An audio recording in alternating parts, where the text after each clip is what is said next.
day I die, you'll be on my mind, and I love Bradley you. Lenart here on the Bradley Lenart vlog. I want to thank you so much for joining us. So today, we're just going to do a bunch of various shit. It's really just a shit show. Philosophy, a little bit about spirituality, and just coming into your own. So thank you for joining us. Hope you like the vlog.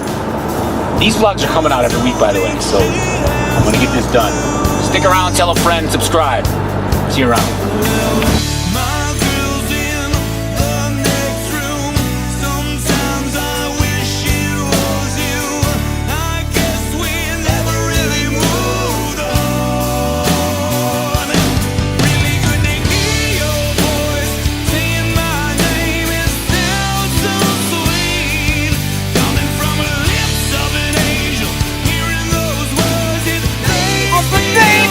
Just me.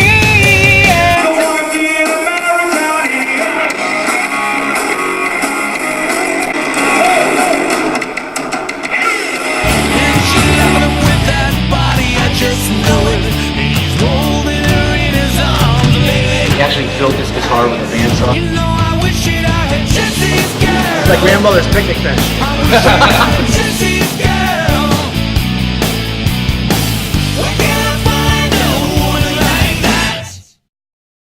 You're right, because it'll get rid of the isolation of the lights. Their time is not just that they spend too much time with It doesn't seem to be a reason. that they've wasted a lot of time You know, I feel so when life was dirty normal. when they start talking cute. I wanna tell her that I love her, but the point is probably moot. And she's watching them with those eyes, and she's loving them with that body. I just know it.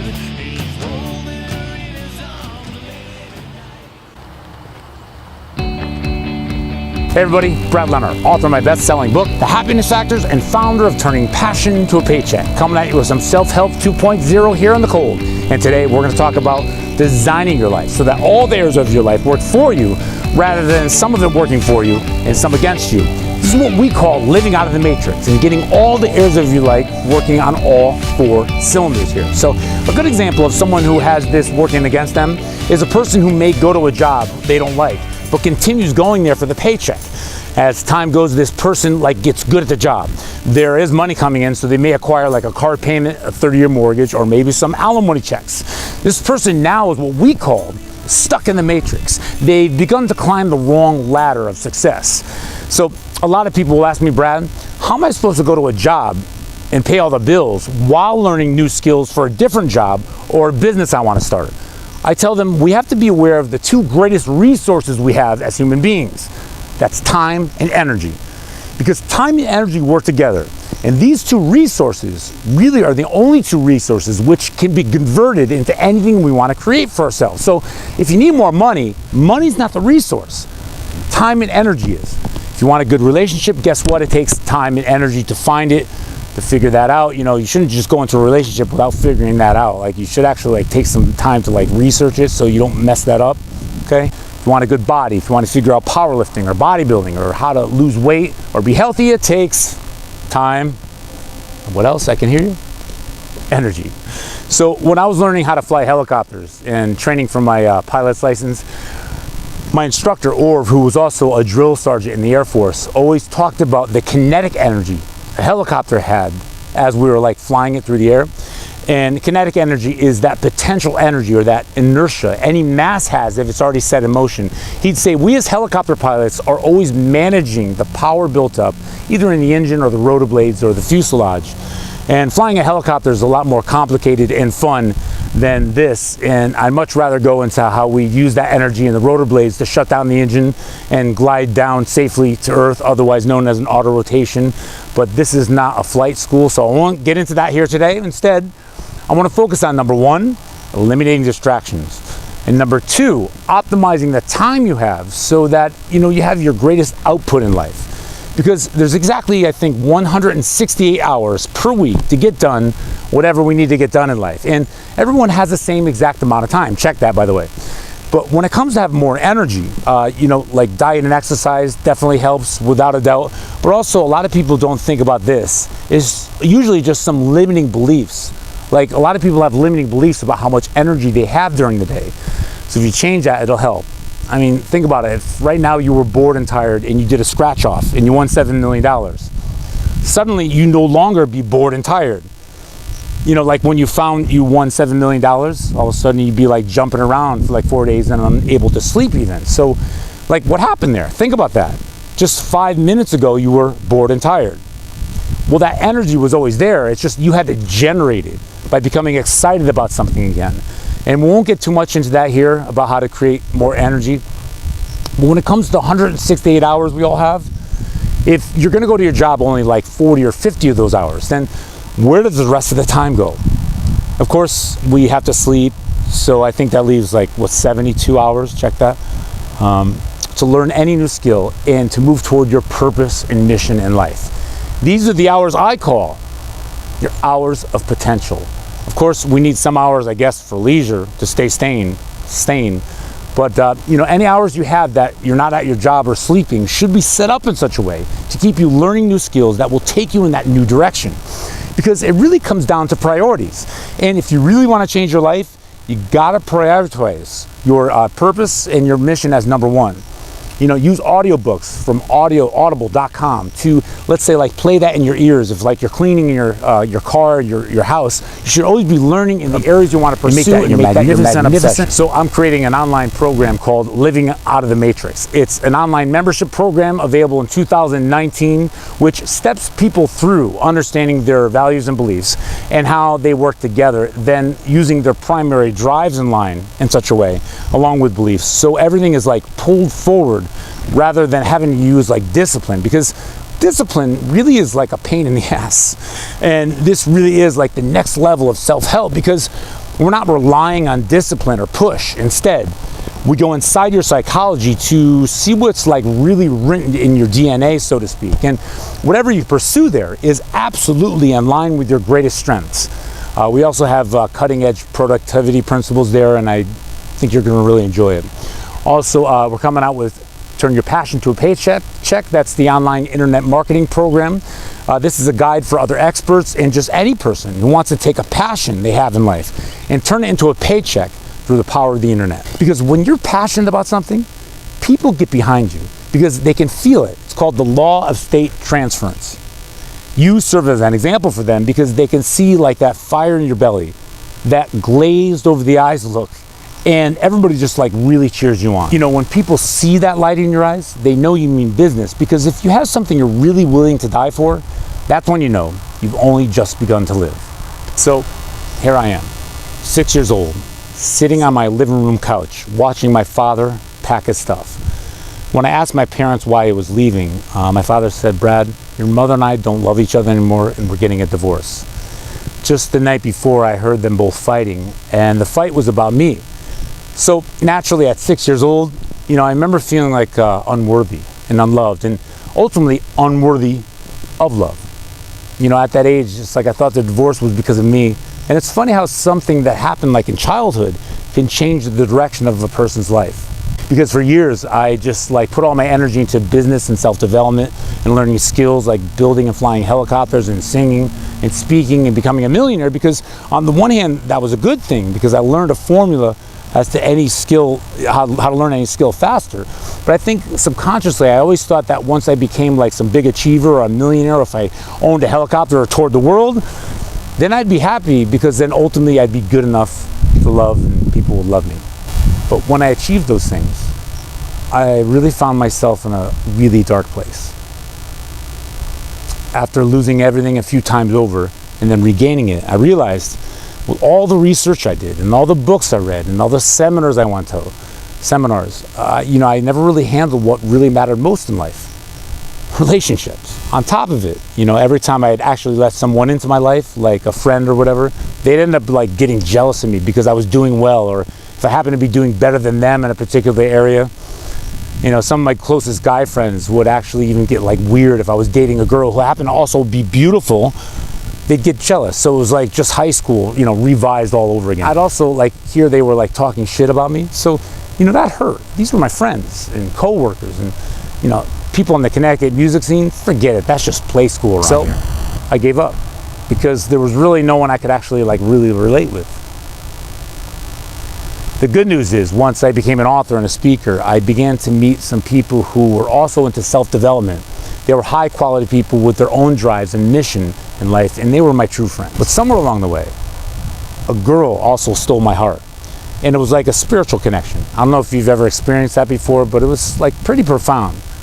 And although she was absolutely beautiful, it really had nothing to do with that at all. You know, I was attracted to her heart because she was like so authentic, and I could also see like an innocence inside her. So naturally, I was protective because I didn't want the world to like ruin her like it was beginning to ruin me. At the time, I didn't know the concept, but it was a satori experience.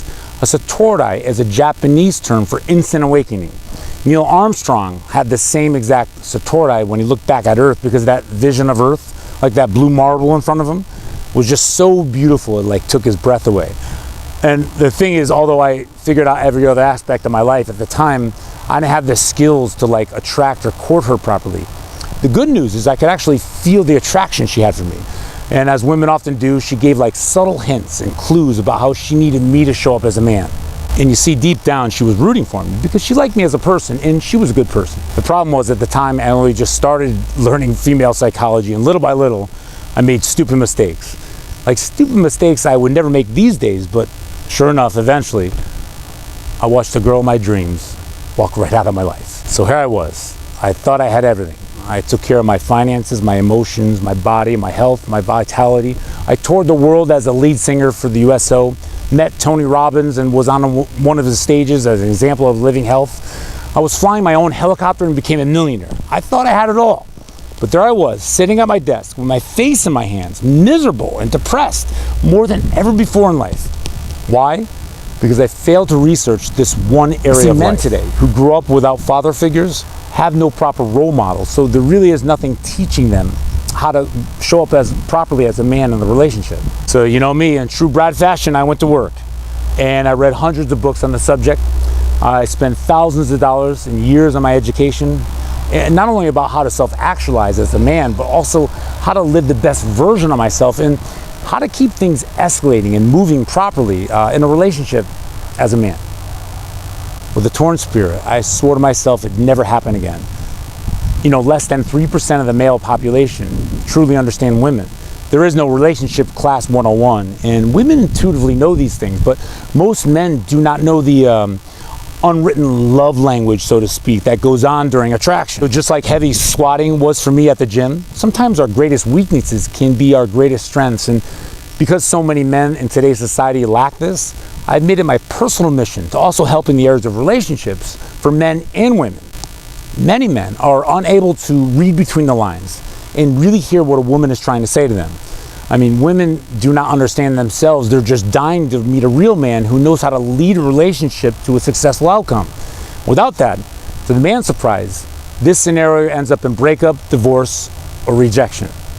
With me, I had no chance in hell, and it was that day I said, you know, I've had enough. You know, I had enough of living below my potential and allowing other people who saw me moving ahead get like jealous. You know, they were acting like friends, but were really just like crabs in the bucket, so to speak, like trying to bring me back down to their level. I had enough of working for other people who were less skilled or less intelligent than I was. And I was settling for less in life, settling for less in relationships, and mostly as a man. And that day for me, everything changed. I believe we humans were put here for a reason. And no matter who you are, if your heart is still beating, then you still have a special mission to fulfill here on this planet. And everything in the universe has a purpose. So I help people find that. Then we restructure their psychology in such a way so they're on an upward spiral, moving toward a grand vision. Using real world science like neuroassociative conditioning and neurolinguistic programming, combined with some of the principles of like some of my favorite authors like Dr. Deepak Chopra teaches, which is psychoneuroimmunology and the mind-body connection. Now the mind-body connection and the mind itself can actually rewire the neural networks in such a way so that it can create a different reality. FYI, I recently just wrote a book called The Happiness Factors. Like I said earlier, 5 Steps to Daily Happiness. In this book, I write out the most important daily rituals. There's also a diet program for health and vitality. And I also use the power of suggestion, getting people to recondition their mind for success. You know, you can read this book for free by clicking the link down below or going to bradlenart.com. I suggest people read this book 10 to 15 times. The reason I have them do that so many times is because it really gets people clear on what they want in life, And once again, it helps rewire the brain to be pulled forward toward their mission and purpose. I also offer consulting sessions, so you can get that one-on-one with me by clicking the link below. And if it's not there, just go to bradlenart.com and that'll take you to my PayPal online shopping cart, and you can schedule that there. You know, I'm extremely busy right now running 4 businesses, but I made sure that I made this available for people because, you know, I found the one-on-one experience is like an immense value. So make sure you go ahead and do that. See, with phone coaching, I can like recognize limiting beliefs in people just by listening to their story and recognizing like slight inflections in their physiology, and just by listening to like the words that they choose and the frames they use, you know, I can redirect them in such a way to help them moving up in that upward spiral again. I'll also be starting a new series of videos where I take people's emails and they describe where they are in life and their problems, and you know, I give them advice right there on the spot with video coaching sessions. Because without a vision, people perish. And there are 2 ways to live in life. One way is to live in scarcity and lack and in fear. And most people are conditioned to do this by getting a job and work for someone else. And there's nothing necessarily wrong with that, but that job may not be like within their true purpose and calling in life. And especially for a man, when he has to do something that he's really not passionate about, you know, it affects all the areas of his life. It affects his self-esteem, his self-worth, and then that affects his relationships. And the reason people are conditioned this way is because the modern day school systems are flawed. They don't teach us like what we really need to learn in real world application. Most people are climbing the wrong ladder of success, and that's no fun. Yeah, I've been there. They also don't teach us about entrepreneurship. And did you know there are more millionaire entrepreneurs being made today than ever before in history? I teach awareness. I teach what I call the charmed life, living full throttle. And it's when everything feels as if it's working on all 4 cylinders. It's almost as if all the events in your life are like written in the stars. It's that feeling of knowing that like every single mishap that may have happened in the past was really put in your life as an opportunity to grow, maybe to grow like past out of your comfort zone and expand into a greater human being, spiritually, emotionally, you know, create a compelling future, and also creating a compelling past for you, like memories, so that works for you. It's understanding how to take immediate control of your mental, emotional, and physical and financial destiny. This is my mission and purpose in life, and it's an absolute privilege to be here with you.